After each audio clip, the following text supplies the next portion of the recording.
Ada Dea. Hadir. Iya. Nah, kita sambil nunggu dulu presenternya ya. Masih belum lengkap.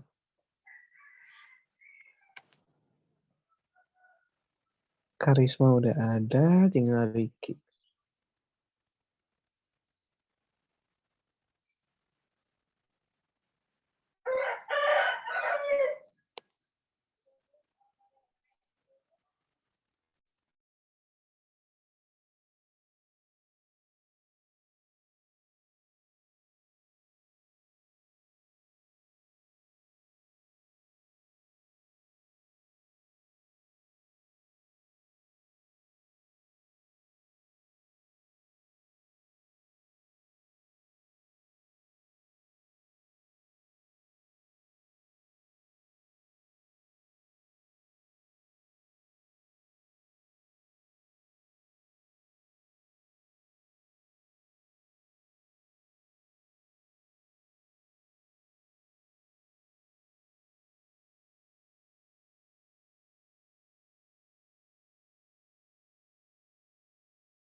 Baik.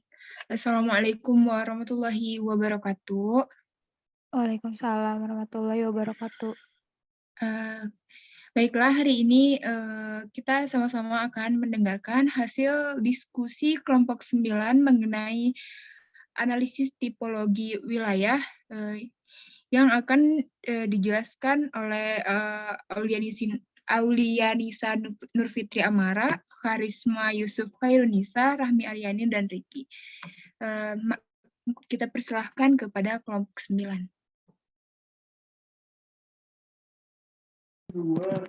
Boleh Andita di share screen PPT-nya.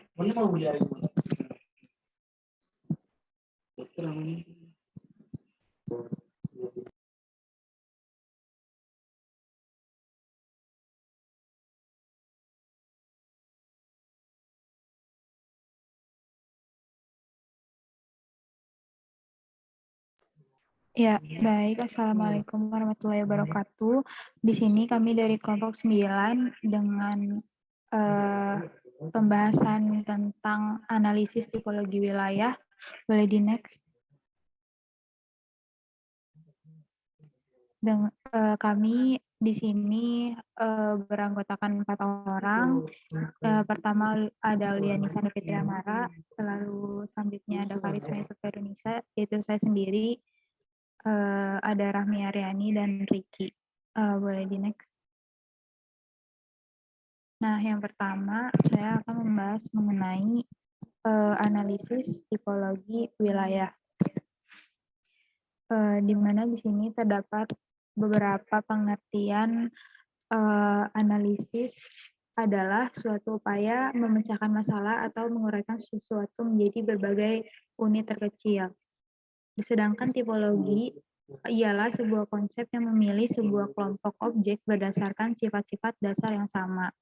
Sedangkan wilayah atau region yaitu ruang yang merupakan kesatuan geografis beserta segenap unsur terkait yang batas dan sistemnya ditentukan berdasarkan aspek administratif dan aspek fungsional.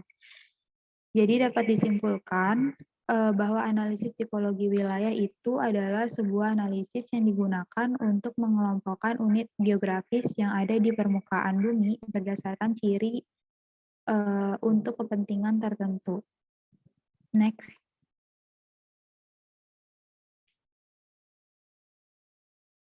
Nah, di analisis tipologi wilayah sendiri terdapat OECD, yaitu Organization for Economic Cooperation Development, telah menetapkan tipologi regional untuk memperhitungkan perbedaan geografis dan memungkinkan perbandingan yang bermakna antara wilayah yang termasuk dalam tipe yang sama.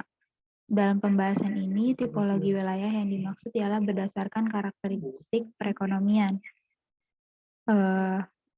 Lalu yang selanjutnya ada analisis tipologi klasen, digunakan untuk mengetahui klasifikasi daerah berdasarkan dua indikator utama, yaitu pertumbuhan ekonomi dan pendapatan atau produk domestik regional bruto. Melalui analisis ini juga dapat dilakukan identifikasi posisi sektor perekonomian suatu daerah dengan memperhatikan sektor perekonomian di daerah yang lebih luas sebagai referensi. Klasen dapat diperoleh 4 klasifikasi pertumbuhan masing-masing daerah, yaitu daerah maju dan bertumbuh cepat, daerah sedang bertumbuh, daerah maju tetapi tertekan, dan daerah relatif tertinggal. Selanjutnya akan dibahas oleh rekan saya. Baik, yang selanjutnya yaitu mengenai struktur pertumbuhan ekonomi wilayah. Nah, tadi sudah disebutkan bahwa salah satu analisis tipe wilayah ini dapat dilihat berdasarkan struktur pertumbuhan ekonomi dari wilayah tersebut. Nah, struktur pertumbuhan ekonomi sendiri merupakan susunan elemen-elemen yang terjadi selama proses perubahan kondisi suatu negara secara berkesinambungan. Elemen-elemen dari satu perekonomian ini dapat terdiri dari pasar input, pasar output, rumah tangga, perusahaan, pemerintah, dan juga sistem ekonomi. Nah, elemen-elemen ini merupakan satu kesatuan yang saling mempengaruhi. Perubahan struktur ekonomi suatu negara erat kaitannya dengan pembangunan ekonomi. Kemudian di sini sebagai contoh kami mengambil data dari daerah Provinsi Sumatera Barat. Nah, Provinsi Sumatera Barat ini mengalami pergeseran dari corak struktur ekonomi dari sektor agraris ke sektor yang lebih modern. Nah, berdasarkan data PDRB Provinsi Sumatera Barat, selama rentang waktu 2009 sampai dengan 2014, ada gambaran yang cukup positif ya dari pertumbuhan ekonominya, meskipun 2 tahun terakhirnya agak ada penurunan. Nah, di sini ada di tahun 2009, di mana sektor modern yang cukup dominan itu yaitu pengangkutan dan juga komunikasi sebesar 5,99%, kemudian sektor listrik, gas, dan air bersih sebesar 5,80%. Kemudian pada tahun 2010, sektor yang dominan berubah dibandingkan dengan tahun sebelumnya, meskipun masih ada sektor yang dominan di tahun sebelumnya juga. Nah, pada tahun ini, sektor bangunan mendominasi sebesar 13,67%, disusul dengan sektor pengangkutan dan komunikasi sebesar 9,73%. Selanjutnya pada tahun 2011, sektor bangunan dan pengangkutan ini masih mendominasi dengan angka mencapai 8,96% dan 8,73%. Slide selanjutnya.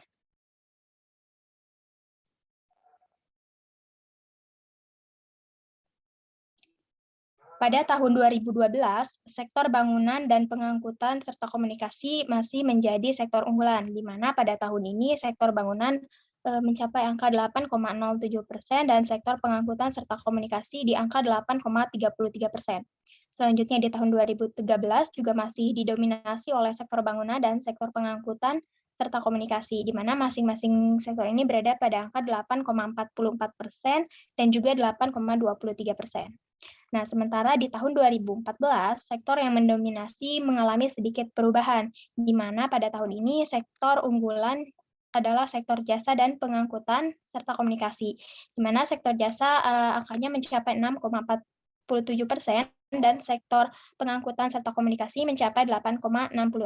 Nah, demi meningkatkan struktur pertumbuhan ekonomi daerah yang lebih tangguh, maka diperlukan sumber daya alam yang dikelola dan dipelihara dengan baik, sehingga nantinya bisa menciptakan pertumbuhan ekonomi daerah yang merata dan juga stabil. Untuk penjelasan selanjutnya akan dilanjutkan oleh rekan saya.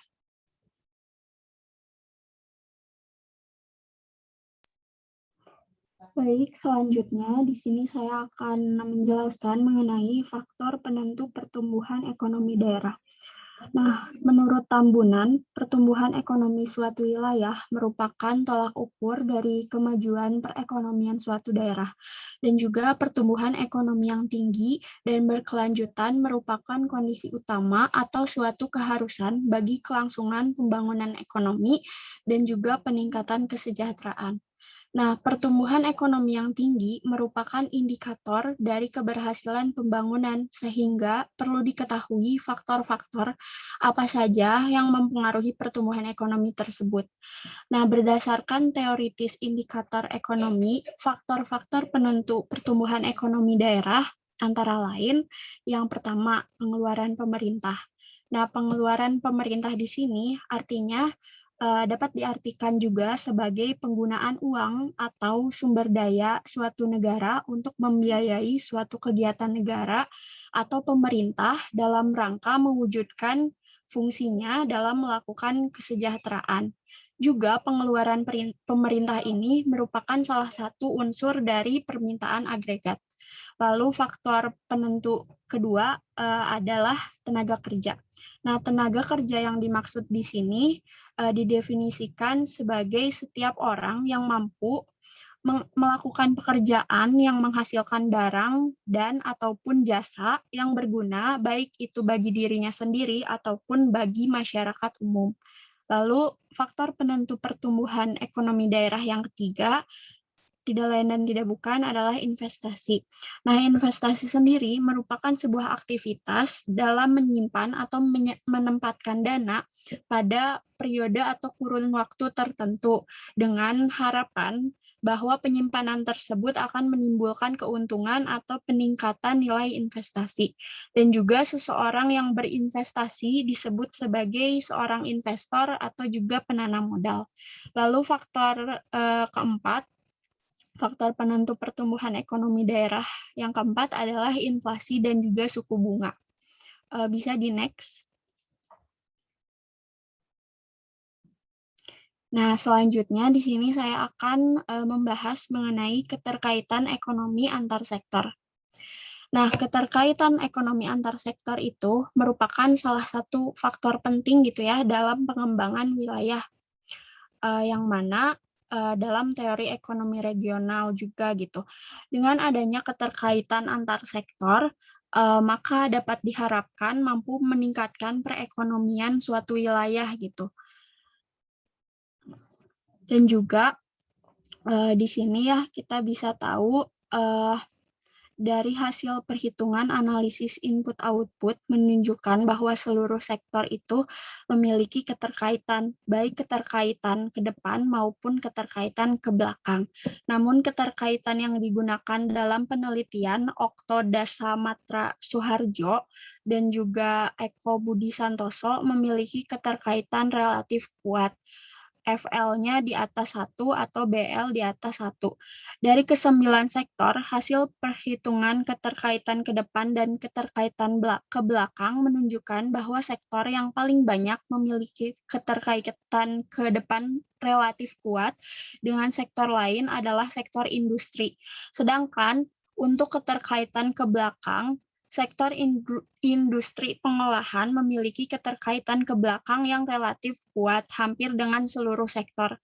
Namun hanya sektor konstruksi yang tidak memiliki keterkaitan ke belakang relatif kuat dengan sektor industri pengolahan. Nah, dan juga berdasarkan hasil dan pembahasan pada penelitian Okto Dasamatra Suharjo dan juga Eko Budi Santoso, dapat disimpulkan sebagai berikut gitu ya. Yang pertama, hampir seluruh sektor ekonomi memiliki keterkaitan ke depan dan juga ke belakang relatif kuat dengan sektor lainnya. Dan juga sektor yang memiliki keterkaitan ke depan dan ke belakang relatif kuat terbanyak dengan sektor lainnya adalah sektor industri pengolahan. Sektor ini memiliki keterkaitan ke depan dengan seluruh sektor. Sedangkan untuk keterkaitan ke belakang, hanya sektor konstruksi lah yang tidak memiliki keterkaitan dengan sektor industri pengolahan. Yang berarti di sini dijelaskan bahwa sektor industri pengolahan dapat memberikan pengaruh yang cukup kuat gitu. Dan juga lalu yang kedua, sektor industri pengolahan juga merupakan sektor kunci dalam perekonomian Provinsi Jawa Timur apabila dilihat dari keterkaitan ke depan dan keterkaitan ke belakangnya. Lalu yang terakhir, sektor industri pengolahan juga menjadi sektor yang penting dalam kegiatan produksi karena input dan output-nya bisa menjadi penarik dan juga pendorong yang kuat bagi sektor-sektor ekonomi lainnya. Nah, untuk slide selanjutnya akan dijelaskan oleh rekan saya.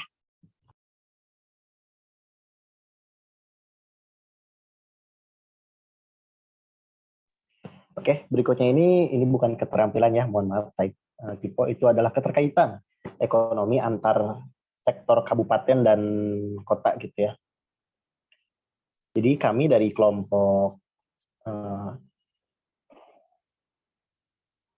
yang kami gunakan adalah hasil penelitian dari Vivi Erlinda dan juga Made Kembar Sri Budi.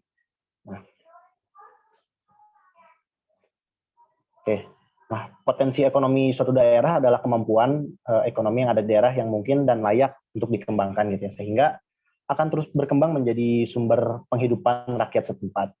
Nah, berdasarkan hasil penelitian Vivi Erlinda dan Made Kembar Sri Budi, itu bertujuan untuk menganalisis sektor potensial di kabupaten atau kota di Provinsi Bali, menganalisis hubungan pertumbuhan ekonomi dengan potensi ekonomi di kabupaten atau kota di Provinsi Bali. Sumber data yang digunakan dalam penelitian ini adalah sumber data sekunder dengan 54 pengamatan. Nah, peneliti menggunakan metode pengumpulan data observasi non-perilaku. Nah, teknik analisis data yang digunakan dalam penelitian ini adalah location question atau LQ dan analisis regresi sederhana. Nah, hasil penelitian ini menunjukkan bahwa Provinsi Bali ini mempunyai 4 kabupaten yang rata-ratanya termasuk dalam sektor potensial. Kabupaten tersebut adalah Kabupaten Jembrana, Kabupaten Badung, bukan Bandung ya, Badung kalau di Bali itu, lalu ada Kabupaten Klungkung dan Kabupaten Karangasem, gitu ya. Nah, sektor ekonominya apa aja gitu ya? Sektor ekonomi yang potensial di keempat kabupaten tersebut ialah pertanian, terus ada kehutanan dan perikanan. Nah, di perikanan ini ada pertambangan dan penggalian.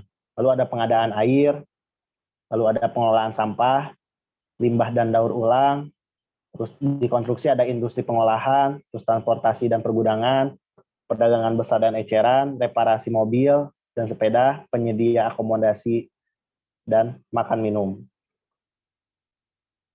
Nah, berdasarkan hasil penelitian ini bahwa pertumbuhan ekonomi ini berpengaruh positif terhadap potensi ekonomi di kabupaten atau kota di Provinsi Bali. Oke.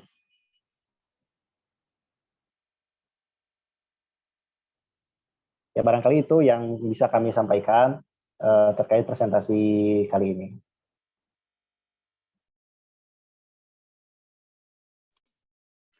Baiklah, terima kasih kepada kelompok penyaji atau kelompok 9 yang telah menjelaskan mengenai analisis tipologi wilayah. Nah, dari teman-teman kelompok pembahas, yaitu kelompok 10, apakah ada yang ingin ditanyakan? Ada. Aku ada, bisa. Ya, Vero, silakan.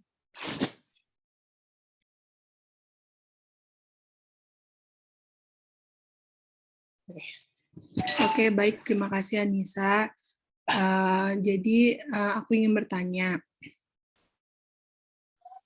Tadi kan sempat disebutkan ya bahwa menurut Syafrizal menjelaskan bahwa dengan menggunakan analisis tipologi klasen ada 4 klasifikasi pertumbuhan ekonomi, yaitu daerah maju dan bertumbuh cepat, daerah sedang bertumbuh, daerah relatif tertinggal, dan daerah maju tetapi tertekan. Nah, tolong dong sebutin contoh dari Tolong dong sebutin contoh daerah dari setiap klasifikasi tersebut. Lalu maksudnya dari daerah maju tetapi tertekan itu seperti apa?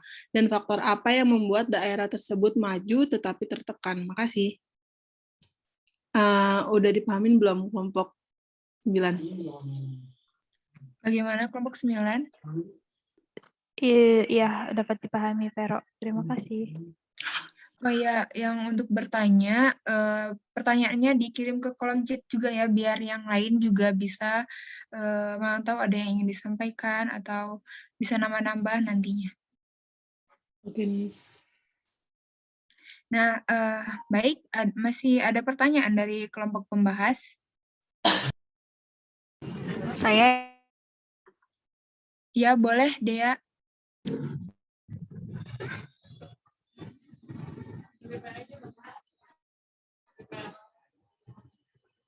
halo. Halo, Dea.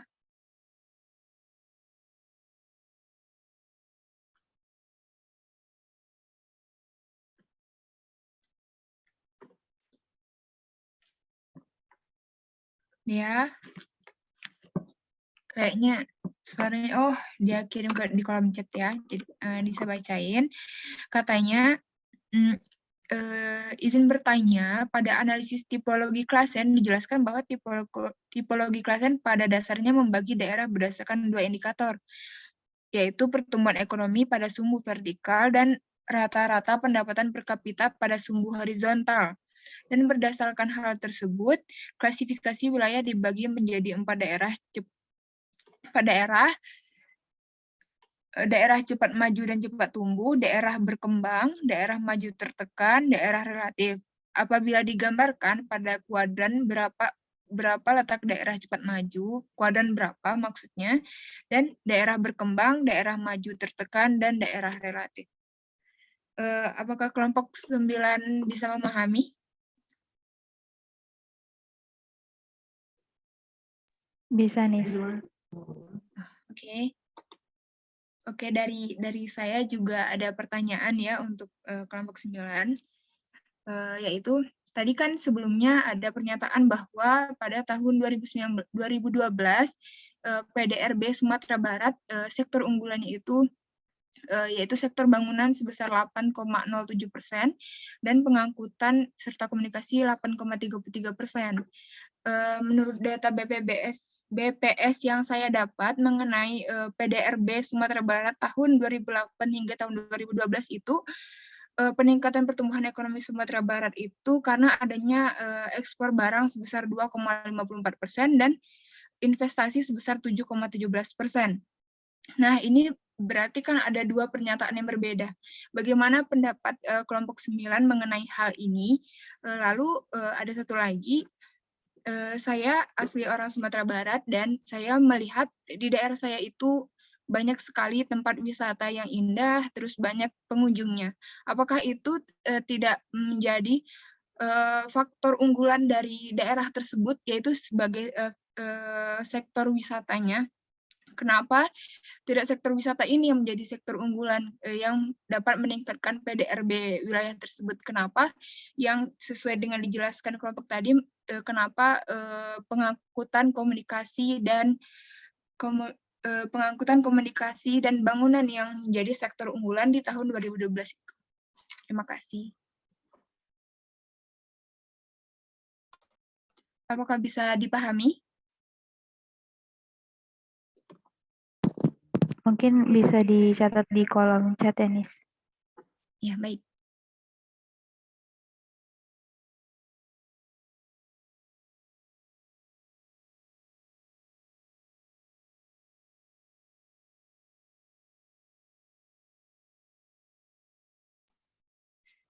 Oke, 3 pertanyaan dulu ya. Kita kasih waktu 3 menit untuk mencari jawabannya. Dan untuk kelompok lain dan kelompok pembahas, boleh disusun pertanyaan apa yang ingin ditanyakan kepada kelompok 9 mengenai analisis tipologi wilayah, atau ada yang masih kurang paham atau pernah dengar data yang lain ya, yang sesuai dengan pembahasan sekarang bisa ditanyain nanti.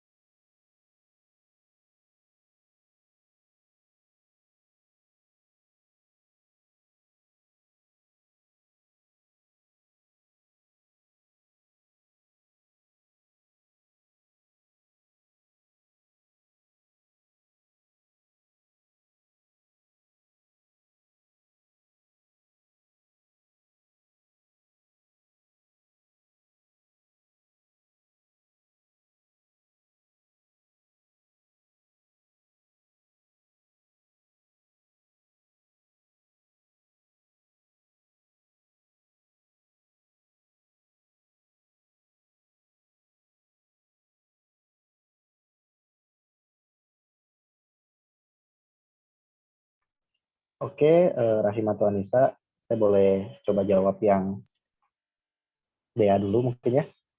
Ya, boleh, silakan. Oke, dibacakan dulu pertanyaannya.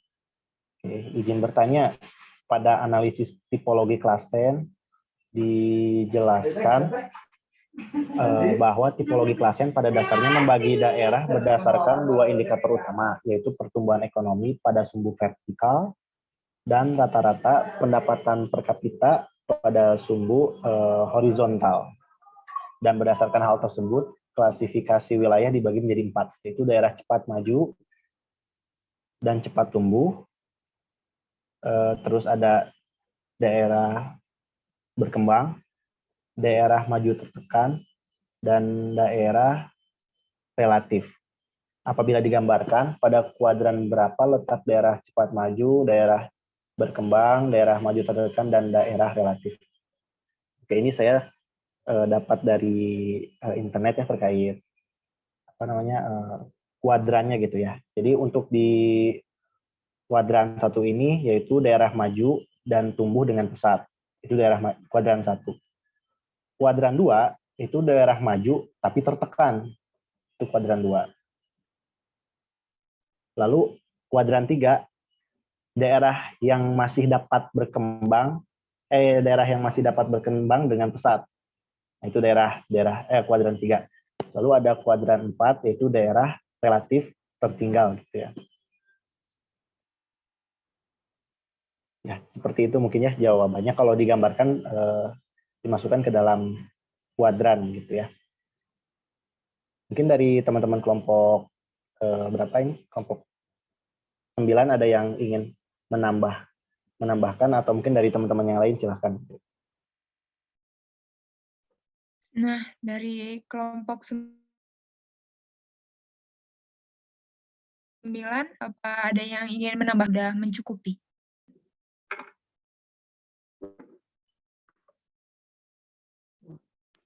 Kalau dari saya udah cukup.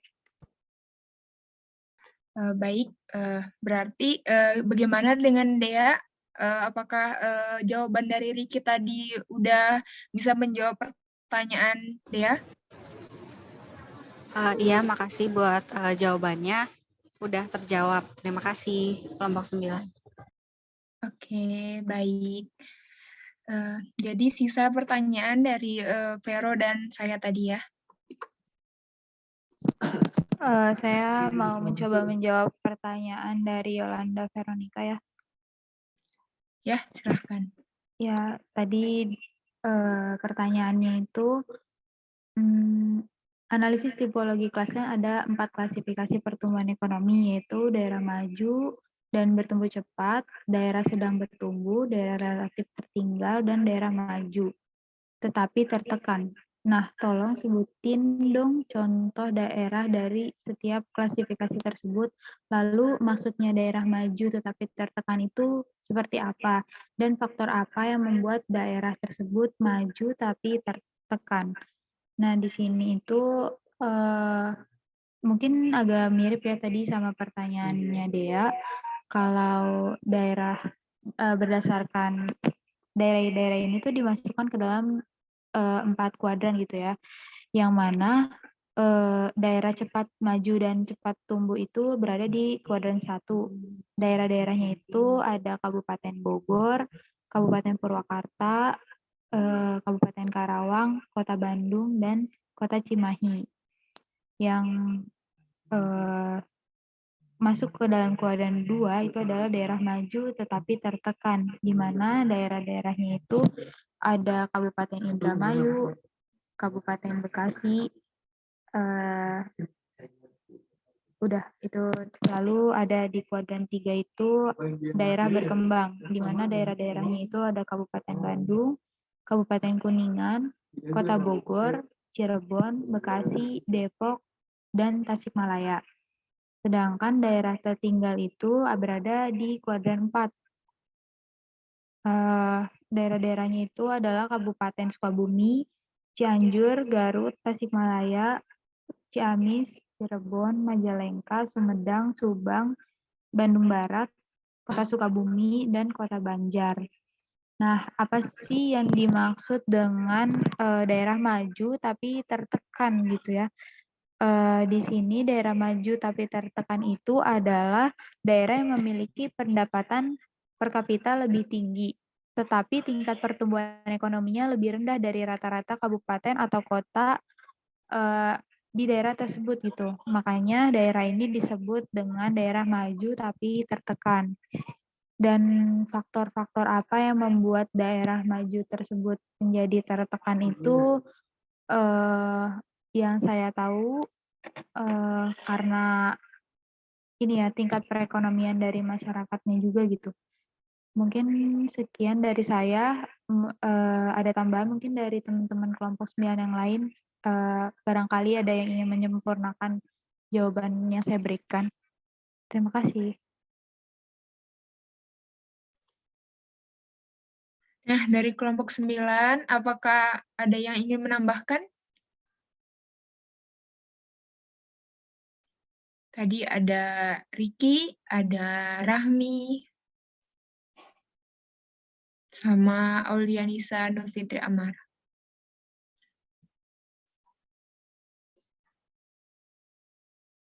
Atau sudah cukup? Bagaimana?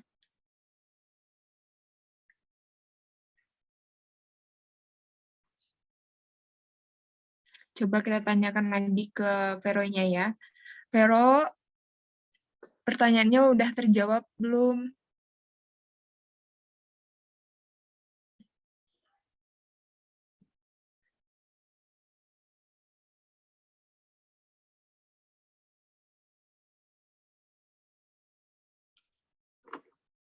Vero?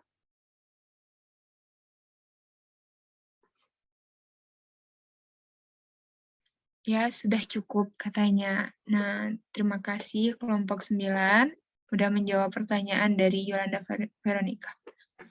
Bagaimana dengan pertanyaan saya tadi? Apakah ada yang masih membuat bingung gitu? Atau lagi nyari datanya gitu nih? Rami coba jawab pertanyaan dari Nisa ya. Ya, silakan. Jadi tadi sebentar. Tadi ada dua pernyataan yang menurut Nisa berbeda. Nah, dari data yang Nisa temukan, pertumbuhan ekonomi di Sumatera Barat itu karena adanya ekspor dan juga investasi. Nah, jadi data-data yang tadi ditampilkan dari 2009 sampai dengan 2014 itu adalah data laju pertumbuhan PDRB berdasarkan lapangan usaha. Jadi yang ada di sana adalah poin-poin yang tadi disebutkan seperti transportasi, komunikasi, dan juga pengadaan air, dan lain-lain sebagainya. Begitu, Nisa. Oke, baik. Yang selanjutnya, pertanyaan selanjutnya mengenai sektor wisata itu bagaimana?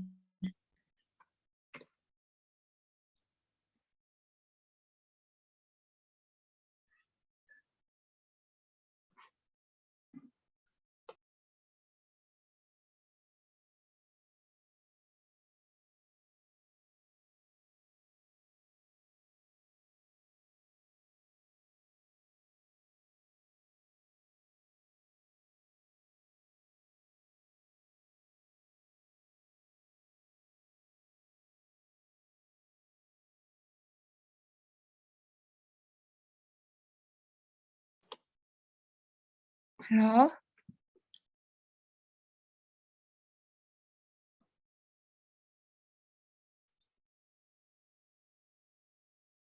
Masih ada suara Nisa?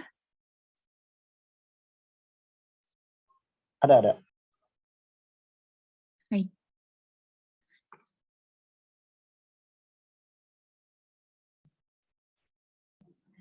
Untuk tambahan sedikit Nisa terkait sektor pariwisata. Ya, boleh, silakan. Jadi di bagian PDRB yang berdasarkan laju usaha itu ada juga mengenai perhotelan, restoran, dan dua lapangan usaha ini biasanya terkait juga dengan pariwisata. Sehingga apabila sektor pariwisatanya berkembang dengan baik, maka nantinya akan berpengaruh juga kan ke perhotelan, restoran, karena banyak dikunjungi oleh para turis juga. Begitu. Mungkin ada tambahan dari teman-teman yang lain. Iya, dari Riki paling sedikit ya. Kenapa sektor pariwisata ini tidak menjadi sektor unggulan gitu ya. Ini Riki dapat opini dari akademisi Universitas Andalas Padang gitu ya. Jadi beliau mengemukakan bahwa penyebab dari kurangnya sektor wisata itu karena manajemennya yang masih kurang gitu ya. Nah, dikatakan bahwa Sumatera Barat ini belum menjadi pilihan utama daerah tujuan wisata bagi wisatawan Nusantara. Ya.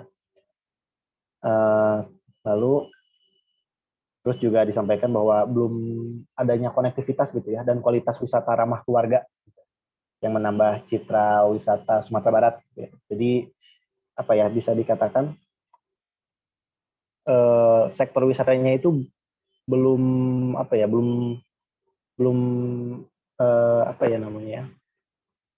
Jadi orang tuh datang ke tempat wisata itu nggak serasa kayak lagi wisata gitu kan ya. Terus tempat wisatanya juga katanya masih kurang gitu ya, masih kurang belum dikatakan sebagai tempat wisata gitu, tempat-tempat wisatanya. Ini kata dia ya, Riki juga nggak tahu ini lagi masih nyari-nyari kenapa dia bisa berkata seperti itu gitu ya. Karena ini juga dia hasil dari wawancara dengan beberapa wisatawan gitu ya. Ini ada beberapa wisatawan mengatakan bahwa pengalamannya ia ke sini gitu ya, belum bisa merasakan kenyamanan gitu. Nah, jadi wisata itu banyak yang tidak nyaman ke wisata ke daerah tersebut. Gitu. Kayak gitu. Oke, baik. Pengen nanya karena ada yang terpikirkan. Itu sebelumnya datanya dari tahun berapa? Data tahun berapa maksudnya? Yang barusan disebutkan itu data tahun berapa?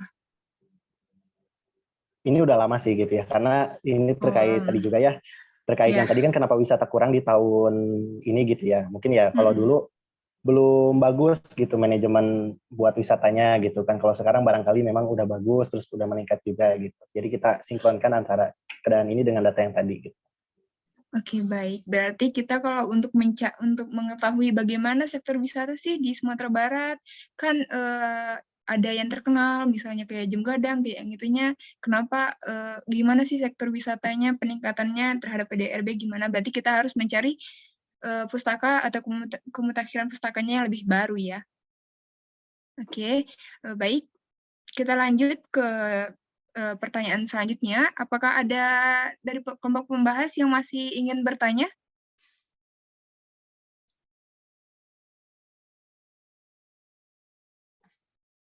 Dari Irfan mungkin? Atau yang lain?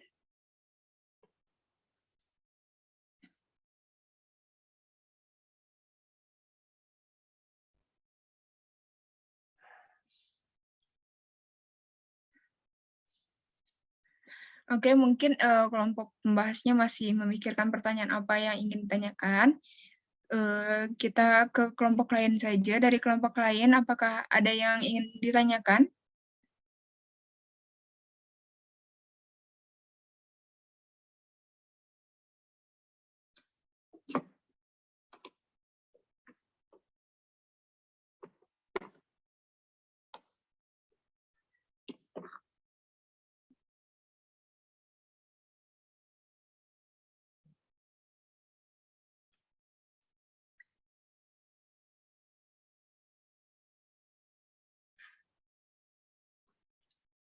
Bagaimana? Apakah ada yang masih bingung, masih belum paham gitu, atau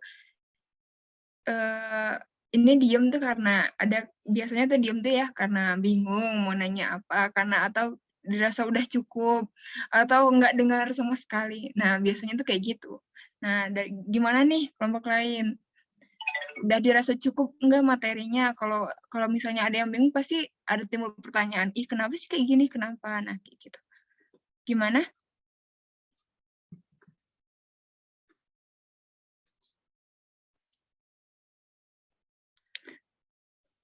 Baiklah, mungkin kayaknya udah nggak ada ya. Kayaknya udah yang dijelaskan Kampus 9 tuh udah dirasa cukup.